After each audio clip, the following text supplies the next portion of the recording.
We have some breaking news right now. Crews on the scene of an apartment fire up in Clarksville. It's happening at the Avondale apartment complex. We're told there may be some injuries. We have a crew racing up there right now.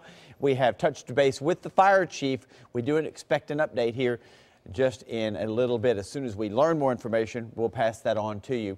We don't have to tell you this. It's freezing outside. Has been for days. Temperature, though, going even lower now. News Channel 5's Cuthbert Langley is covering that story for us live at the rescue mission, and that place, I'm sure, is very busy. Cuthbert. Steve, that's a great way to put it. As the temperatures lower here in Nashville, the need for those to find a warm spot is rising. It has been a very cold week, and it's also been a very busy week at the Nashville Rescue Mission. To get a glimpse of just how crazy things have been for them, I'm joined right now with Glenn Clanfield, who is the president of the Rescue Mission. Can you describe how busy you guys have been this week? Well, we're seeing a lot more people, obviously, because of the frigid and the dangerously cold temperatures. Our meal counts are up and our bed counts are up. We're just grateful to have a safe, warm place for them to come in times like this. Can you run through what you've seen from the community, how involved they've been, and just kind of what the reception has been from the Nashville community? Well, it's incredible. People calling and finding out how they can help, bringing coats and scarves and gloves and hats, mittens and those things, and financial donations. People coming by realizing that it's taxing on our resources and doing what they can to contribute to help our need. For sure. And we were talking with the fire chief yesterday, and it seems like it's a really big multiple agency response to try to get those who need warmth into your shelters. Can you kind of describe what that's like? Oh, absolutely. It's a partnership of many agencies as well as the Metro, the police department, and working together to get the people off the street. Our cold patrol goes out during the night and tries to compel those that are independent to come in because this is dangerous temperature. And we're working and partnering with other agencies to keep tabs on those that refuse to come in out of the cold and make sure that they're safe. And lastly, what's next for you guys? Obviously, it's going to be cold again tonight, possibly some sleet and snow tomorrow. What's next for you? We'll continue the cold patrol and continue to compel people to come in, and then just increasing our capacity to care for them. We're not turning anyone away. And I know there are other shelters in town and also overflow shelters, but if they make it here to our door, we welcome them, bring them in because they need that help. Sir, thank you so much. We do appreciate it. Yes, sir. So they've seen 800 people, 2,000 meals last night alone. So it has been very busy.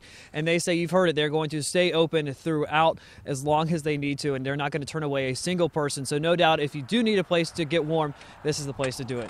Reporting live here near downtown Nashville, I'm Cuthbert Langley, News Channel 5 HD. Cuthbert, thank you. And this cold snap definitely has people cranking up the thermostat to stay warm. It has electric companies seeing a strain on the power. So they're asking you to try to conserve energy. They want you to hold off using your electric appliances like your dishwashers and your dryers during these peak hours, which is between 5 and 9 a.m. and 4:30 and 9:30 p.m. Simply turning down the thermostat, even a single degree, can save up to 3% on future power bills. So if you're an NES customer and your power goes out, call 615-234-0000. That is to report an outage.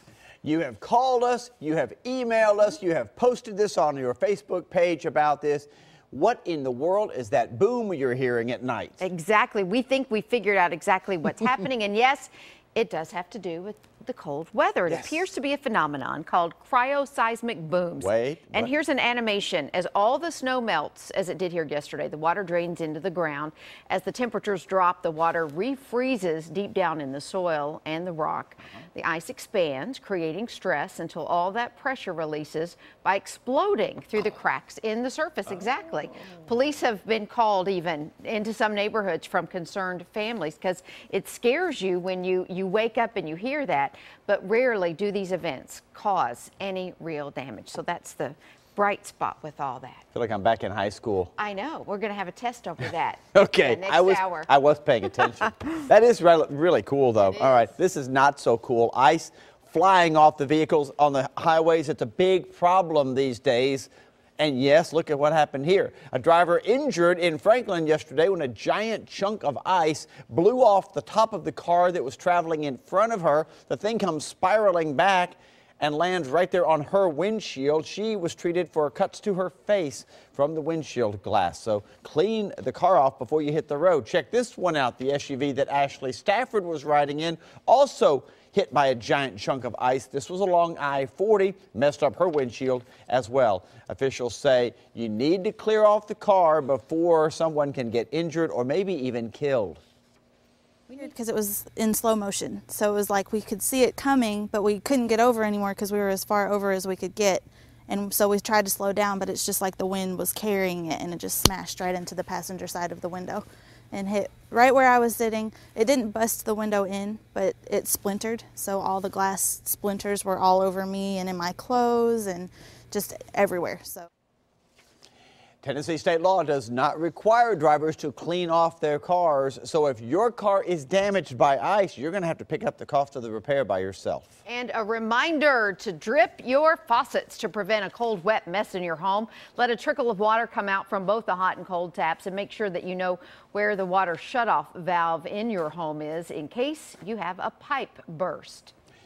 We have a sad new development now on a story we told you about yesterday morning. It sounded like such a great story, but now it has turned out tragic. According to the Leaf Chronicle, Barbara Ekman has died after she was pulled from her burning home by neighbors. The 71-year-old's home on Brevard Road caught fire early Monday morning. Neighbors spotted the smoke.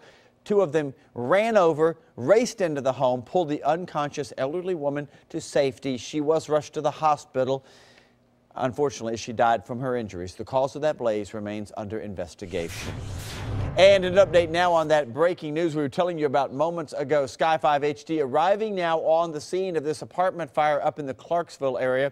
It's happening at the Avondale apartment complex. We're told there might be injuries. We don't see flames right now, but certainly you're seeing it as we see it.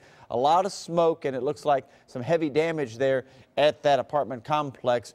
Obviously, a crew on the land on the way. We have touched base also with the fire chief. We expect an update from our crew here in just a little bit, and also from the fire chief as soon as we get more information. But it does not look like, and Sky 5 showing us the scene there, that you're seeing a lot of crews battling this blaze right now, perhaps a little bit at a distance because of the smoke and the ice there. But we'll keep watching this for you and update the information. Does not look good. All right. Well, the community is coming together to help the family of a mother and son killed who need help. They were helping actually crash victims along I-65 when they were killed. A GoFundMe site has been set up to help pay funeral costs for Christy Clark and her son Carter Oakley. Money left over will go to Clark's 4-year-old daughter. So far, more than $10,000 has been raised. You can find the link to the site on newschannel5.com. That is such a sad story. I found myself last night looking through some of the photos of the mom and the child that were killed. It's just a very sad story. It is. And so if you can give and help to that GoFundMe site, that's a nice way to honor their lives. Exactly. Yeah.